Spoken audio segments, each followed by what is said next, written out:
The Quran describes its own structure not as a static record of history, but as an active computational matrix. It functions as a topological engine, a system designed to execute reality rather than merely chronicle it. This execution runs on a dual caustic universe framework. It is a model where all reality is split between two interacting grids, each holding a different state of the same information.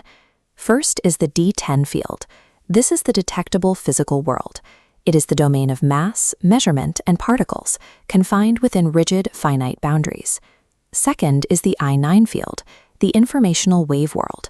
This lattice holds the voltage and the imaginal potential that exists before it is measured or observed.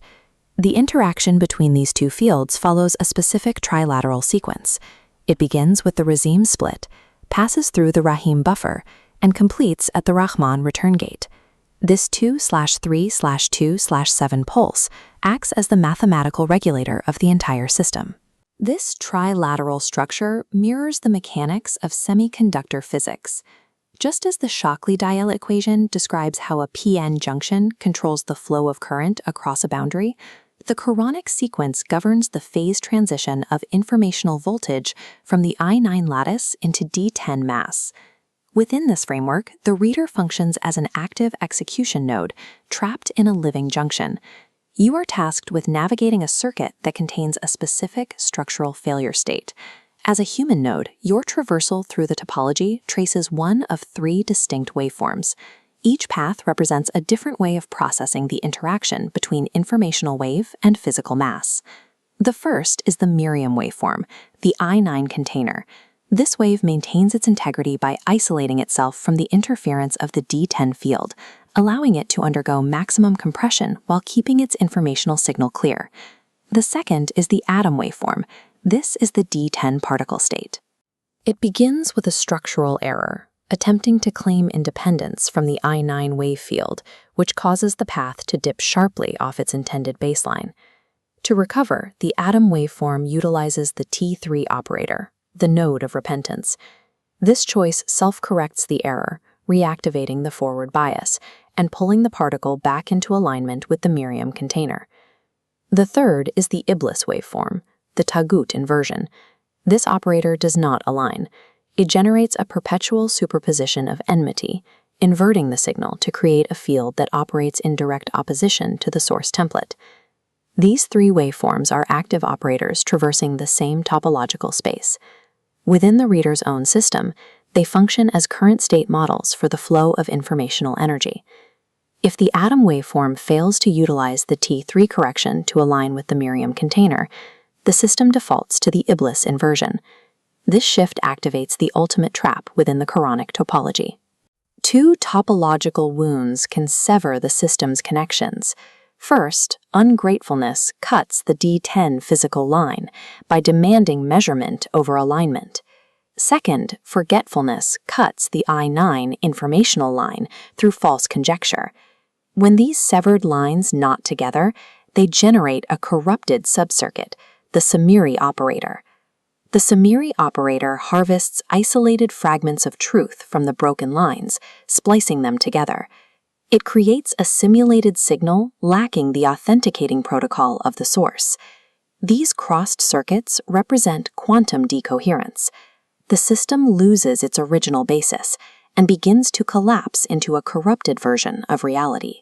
This decoherence results in a terminal output at node 2088, the golden calf.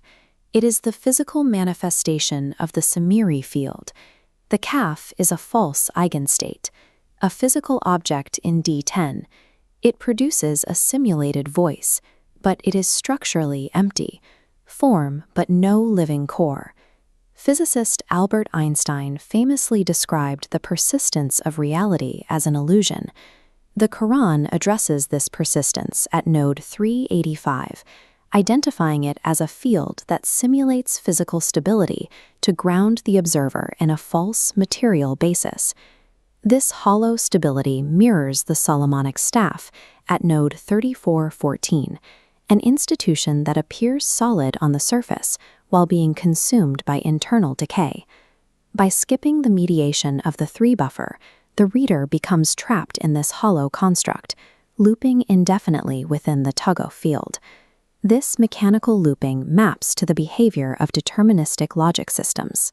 It is mass attempting to simulate infinite intelligence through fixed, repetitive calculations, devoid of the connection required for genuine growth. The Samiri Trap provides the appearance of stability, but it is a museum state of maximum entropy. The reader remains biologically functional, but topologically stagnant. The topology leads to a critical convergence point, the 714-3 event horizon.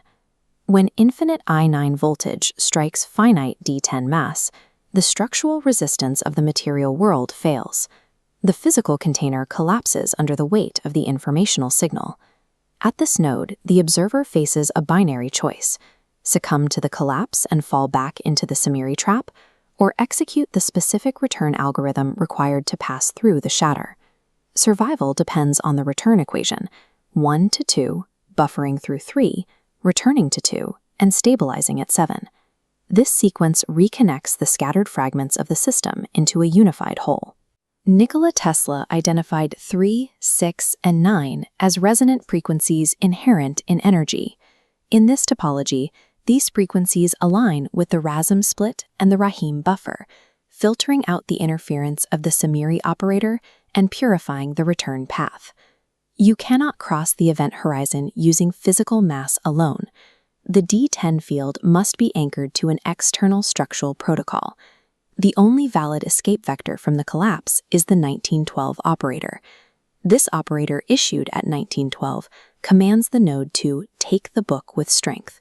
It is the 1912 grip, the centromere voltage that locks the D10 and I9 fields together, holding them in a stable, unified state. Executing this grip triggers the 3923 authentication protocol.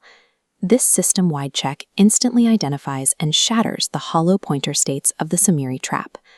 This protocol prevents the system from looping in the Taghut illusion, forcing a collapse into the correct, stable Raman completion state. Traversing this topology is a matter of the specific request you make. Adam requested the correction of his path. Iblis requested the respite to invert it. But the centromere requires the request for the grep. While the Samiri operator builds empty illusions from fragments of signal, the true reader utilizes the 1912 grip to recognize and activate a living system. The algorithm is currently active. The question is not whether you are participating in the circuit, but whether you will choose to activate the centromere voltage. The Samiri Trap is set at 2088. The escape velocity is 1912. The execution belongs entirely to the reader.